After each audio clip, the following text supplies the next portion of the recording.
Running a nonprofit is no small task. It's not just about making an impact, it's also about navigating the rules and regulations that keep your organization compliant and thriving. Today, we're going to talk about a common misconception many nonprofit leaders have that sustainable channels of income, aka commercial equivalent business sales activity, can sustain a nonprofit while staying compliant with IRS regulations. Spoiler alert, it probably can't. And there's a number of reasons for that, and we'll jump into it after the intro, so stick around.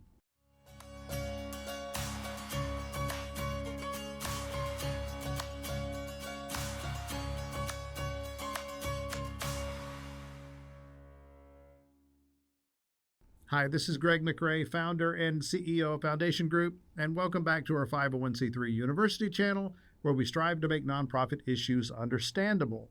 At its core, a nonprofit's existence rests on two key principles. One, fulfilling a charitable purpose, and two, maintaining tax-exempt status. Now, these two things are ultimately your organization's heartbeat.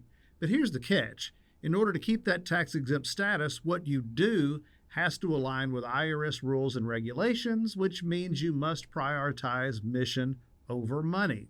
But, you say, money matters. Without margin, there's no mission.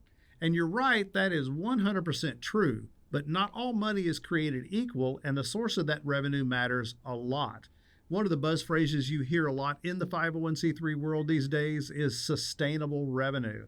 When that term is thrown around, you can be assured the person saying it is not talking about donations.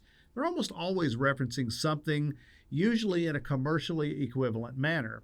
So is that bad? Let's get into it. Now, commercial activity is not inherently wrong. Many nonprofits engage in it to generate revenue, though most don't. But here's the deal. When your focus shifts too heavily toward commercial operations, you risk veering away from your charitable purpose, and that could spell trouble for your compliance. Commercial sales activity in a nonprofit is called unrelated business income. That is not the same thing as sales activity that directly furthers your exempt purpose, like ticket sales to your youth soccer games or tuition to your private school. Unrelated business income is revenue generated by ongoing sales activity that is not directly related to your mission. UBI, while legal, is taxable and must be limited as a percentage of your overall revenue picture. Under 20% is a good threshold to consider. I'm not going to dive too deeply into the weeds in this video. We have an older, longer format video on unrelated business income that gets more into the nitty-gritty of how it works. For today, we're going to keep it a bit more conceptual. Imagine this. Your nonprofit starts selling branded merchandise as a fundraiser. It's not a perpetual activity, so no problem. But sales are going well, so you expand and extend. Next thing you know, your organization is selling this stuff year-round. Now, selling product has become an important part of your operations, maybe even overshadowing your mission. The IRS steps in and says, wait a minute, you're acting more like a business than a nonprofit. This is where issues arise. Your unrelated business income activity may be generating too much income as a percentage and or eating up too much of your nonprofit's time and attention. All of this can jeopardize your tax-exempt status. In case you're wondering, this is not hypothetical. About 4 years ago, we helped set up a new organization whose planned purpose was job training. Good stuff.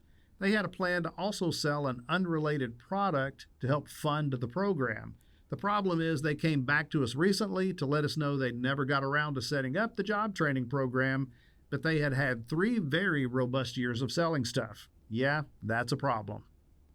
Here's the reality. Nonprofits exist for one primary reason, and that's to serve the public good. The IRS recognizes this and grants tax-exempt status to organizations that prove their activities align with that purpose. When your nonprofit prioritizes mission-driven activities, it stays compliant while also making a greater impact. For example, maybe you run an after-school program for underserved children. Fundraising through events and even limited commercial sales activity is fine if the proceeds directly enhance the program. But if those efforts start to overshadow the mission, that's a problem. So how can you ensure your nonprofit stays compliant if it engages in commercial sales activity or UBI? Focus on these 3 objectives. 1, prioritize mission-first initiatives. Ensure that all activities align with and support your nonprofit's charitable goals. 2. Limit unrelated business income. If your nonprofit engages in activities unrelated to its mission, particularly if that activity is revenue generating, keep these to a minimum to avoid IRS issues. And 3. Maintain transparency with financials. Accurate, transparent financial tracking is key to demonstrating compliance. When in doubt, consult with experts like our team at Foundation Group who specialize in nonprofit compliance. Ensuring you stay on the right side of regulations isn't just smart, it's essential for sustainability. At the end of the day, your nonprofit is a force for good in the world, or at least it should be, and compliance is key to sustaining that impact. If you're feeling unsure about where to start or how to maintain compliance, we're here to help. Visit us at 501c3.org. Our team of experts is dedicated to guiding nonprofits like yours to success. Whether it's starting a new organization, tax filings, or even bookkeeping, we've got your back. Keeping your nonprofit compliant might feel complex, but remember, your mission needs to thrive. Stick to best practice principles, stay focused on your goals, and keep making a difference.